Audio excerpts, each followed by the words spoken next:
Hey, good morning. Yes, it is. It's Wednesday, February 14th. We got the steer up to the butcher for our friend. I forgot the GoPro at the shop, so. But all in all, it was a good day. Today we're going to talk about stress. Good stress, bad stress, everyday stress. And how do we cope with stress, right? And how each of us are unique in our own way and how we deal with it. But we need to deal with it in some way, form, something. All right, stay tuned.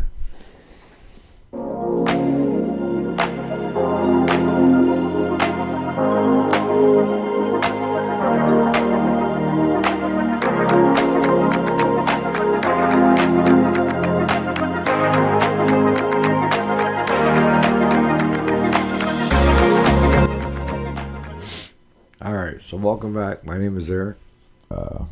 This is the weekday show, Monday through Friday. And then I usually have something on Saturdays and then the Sunday sermon.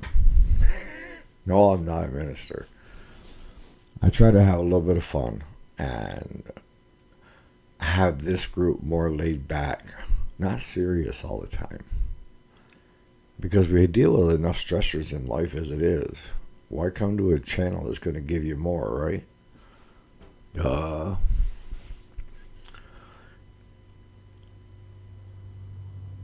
Now, a number of people were talking about the two-part of lonely being a choice and getting out and meeting new friends and this and that. And there were a lot of good comments, about people wanting to come back every so often and just watch that over again.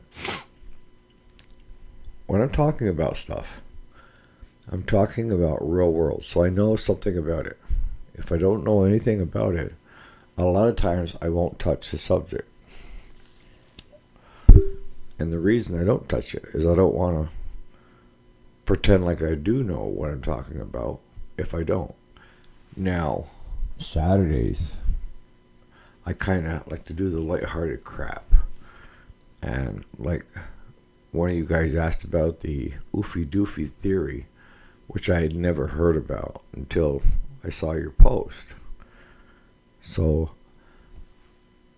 I didn't have any experience in that matter. I mean, I did. It makes common sense. But I can make it lighthearted and humorous, okay? So if I don't know personally a lot about the subject, I will find the humor in it and have fun. If it is what I feel a very important topic, I'm not going to sit here and talk out my ass. If I don't know anything about it, I'm not going to get in depth in it. I don't believe in that. I believe that you should know what you should know. You should always be open to learning.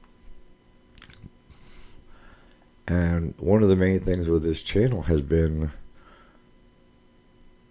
of me not telling you what to do, of just giving you advice. And my hopes have always been that when you're looking at my advice is to take what you can use and leave the rest. An example is like changing your mantra from being a victim to being a go-getter, okay? Take what parts you can use that will help you create your own mantra. Create your own way to break the walls down.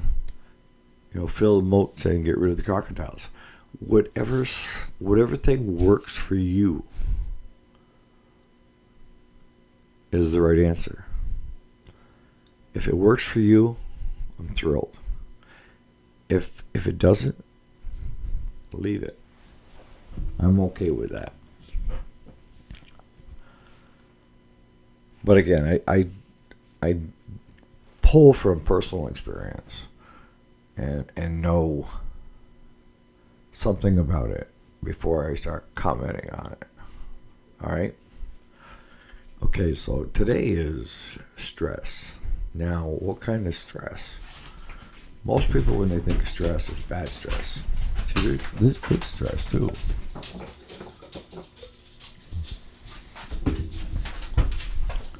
Maybe you just got that promotion and you're starting that new job this morning. Stressful. But it's good stress because you got a promotion and you're starting that new job, right?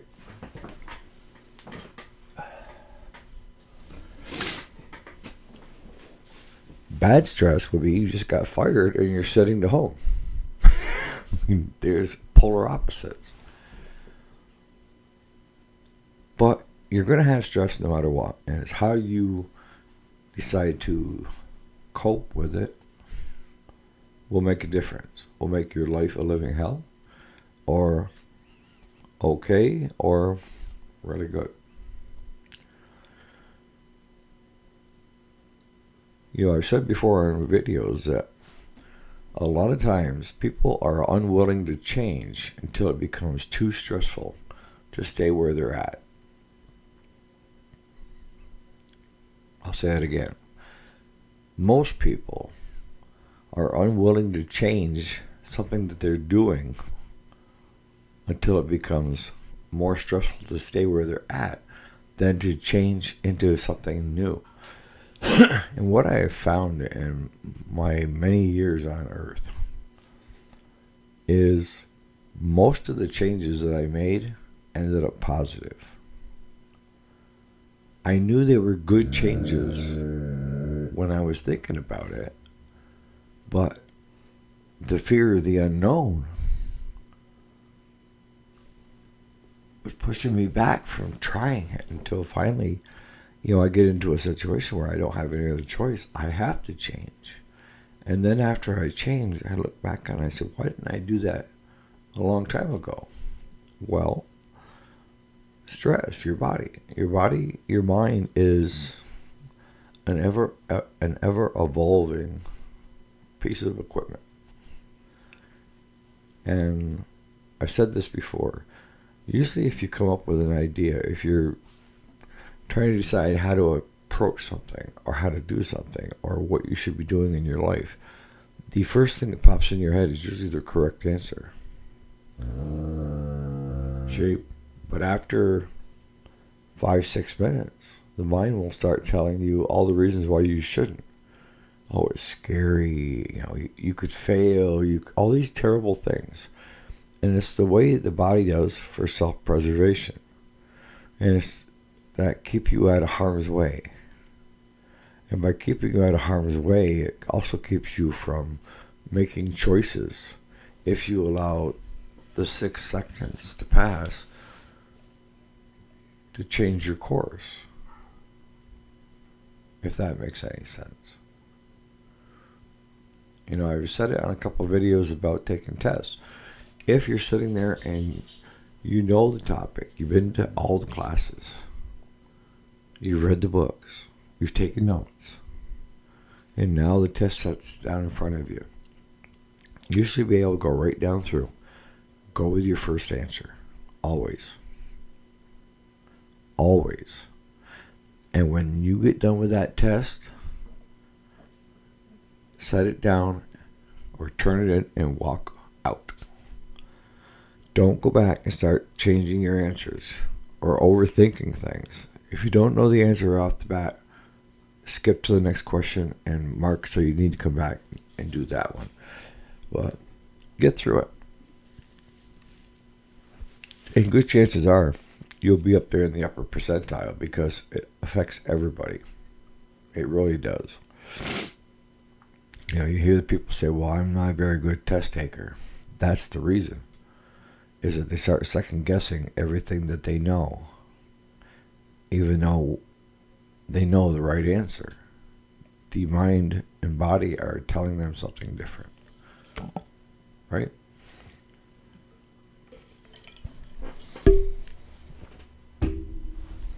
So what are good ways to deal with stress? Well, first thing is Is there anything you can do right now? Is there anything you can do about that particular issue at this point in time? If there is, do it. Don't procrastinate on it. Now, there are a number of things in life that there's really not much you can do about it at the time. You have to wait for it to kind of,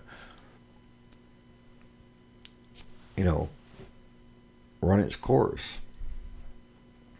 And how many times have you sat there and said this to yourself? I know for me it's been many. Why was I so stressed about that? And then it turned out to be nothing. All those hours of just stressing, and it turned out to be nothing. All that wasted time. That's common with all of us, by the way. If you haven't had that problem, I don't know what bubble you're living in, but the rest of us are dealing with day-to-day stressors that, will keep us up at night. And that's one of the worst things you can do is start stressing about something just before you go to lay down at night to go to bed. And somebody had mentioned that sleep deprivation is one of the leading issues in people's life.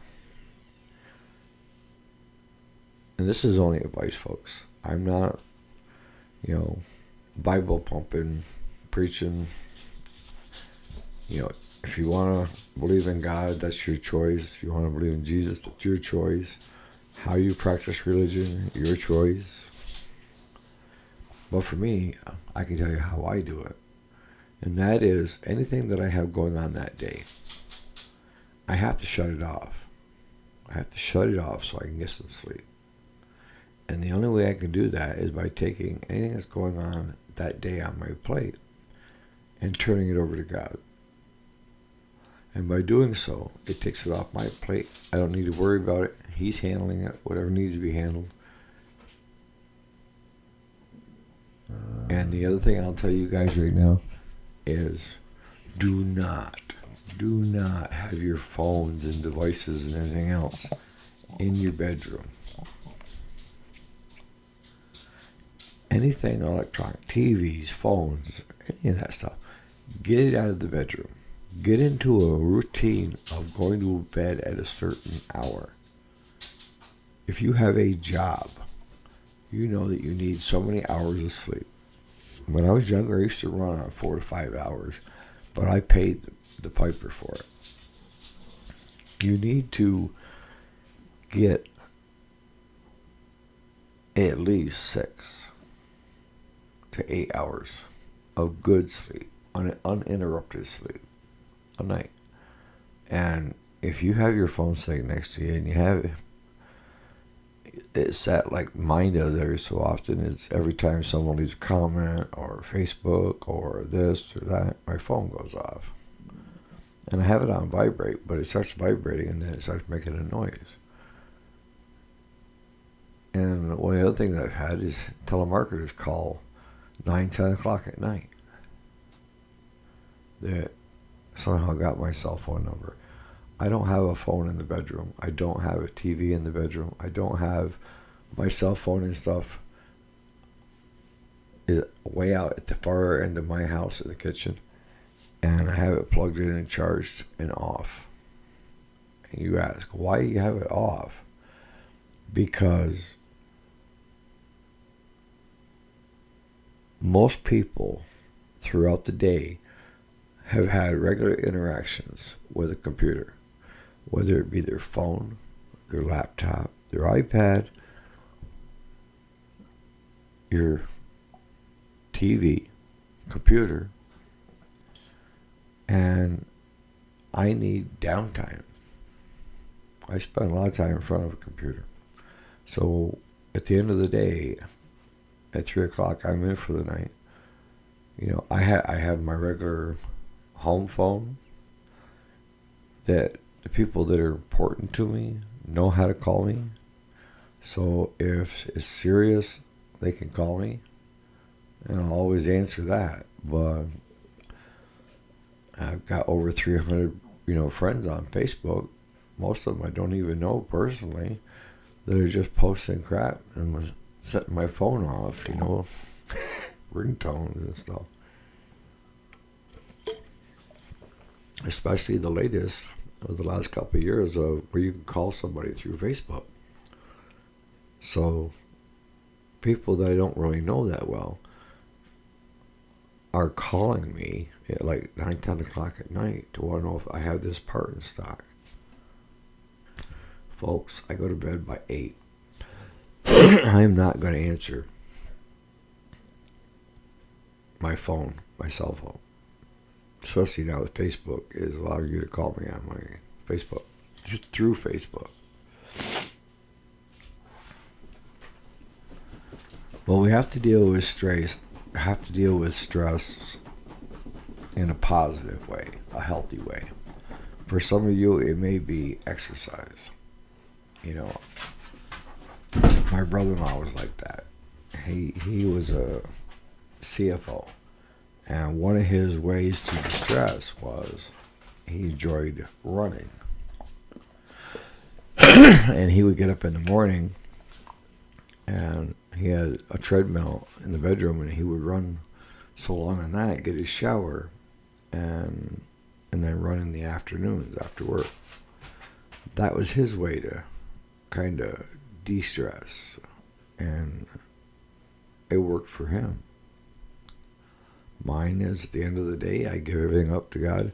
But here's the clinker. It's going to be there in the morning, okay? But now you've had a good night's sleep. And now you may look at it from a different angle instead of someone that is exhausted. And that can be anything.